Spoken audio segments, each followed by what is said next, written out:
Hello everyone, and welcome back to the 5th installment of my Army Collection videos. Today we're taking a look at my British 8th Army forces. Again, I have mostly tanks for these guys, and what can I say, I just have a soft spot for British armor in the desert. These guys definitely pose a phenomenal opponent for my Italians and my Afrika Korps. These guys are also the second army I ever started on. I decided I wanted something different besides my Yanks, and so I started painting these guys. Some of those Grants were some of the earliest things I painted, and same with the infantry there in the back. Kind of cool. I remember getting the infantry when they had the Desert Rats Lorried Motor box set from way back in version 1. Anyways, getting a little nostalgic here, so let's take a look at these guys.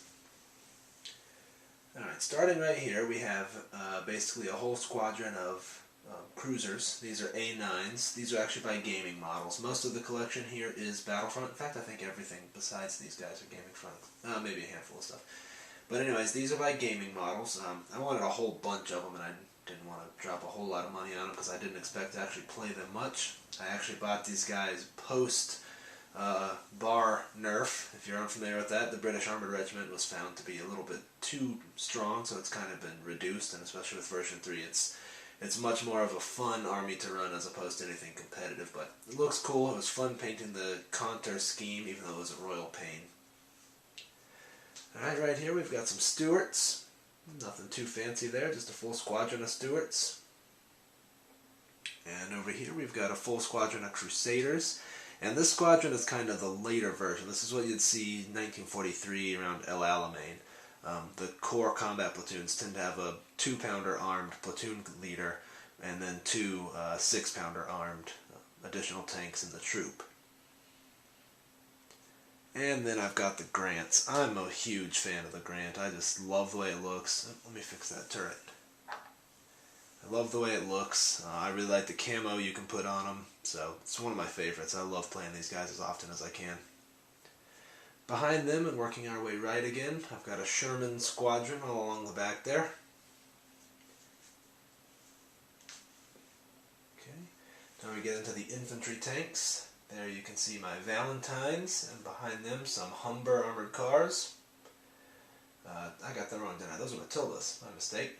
Those are Matildas. Those are the Valentines, and behind them are 2 sets of Universal Carriers. One of them with extra machine guns and the other one without.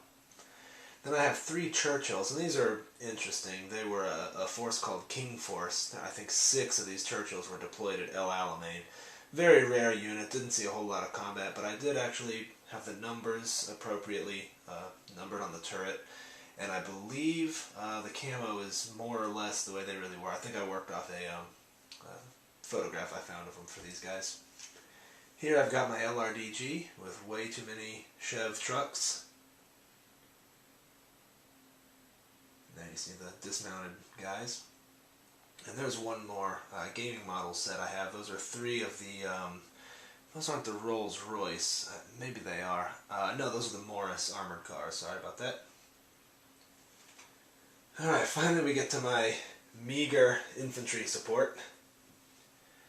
This is the HQ, kind of meant to be used for anything. And then behind there you'll see my infantry platoons themselves are kind of a funky organization. I've got 6 rifle MG stands, or MG stands, and then I've got 3 anti-tank rifles, 1 light mortar, and a command stand. And that's so that I can really run them as kind of any of the organizations. I can either use them as the old style motor infantry, the lorried motor infantry, or the regular rifle company.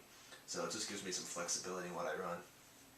Here I've got some of the support weapons. I've got HMGs and 6-pounders. I have some 2-pounders and I have some Porty trucks that I need to paint up, but I don't have them yet. Don't have them done. There I've got the motor pool. Just a couple of trucks. Okay, moving on over here, I've got a Hurricane.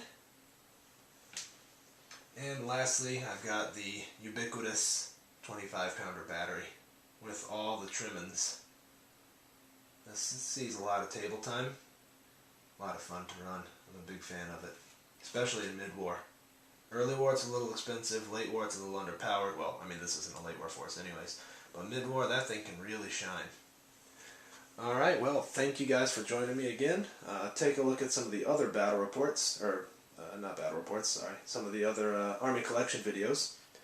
You can find battle reports of these guys and those forces as well on our site at wwpd.net, so make sure to stop by and say hello. Thanks!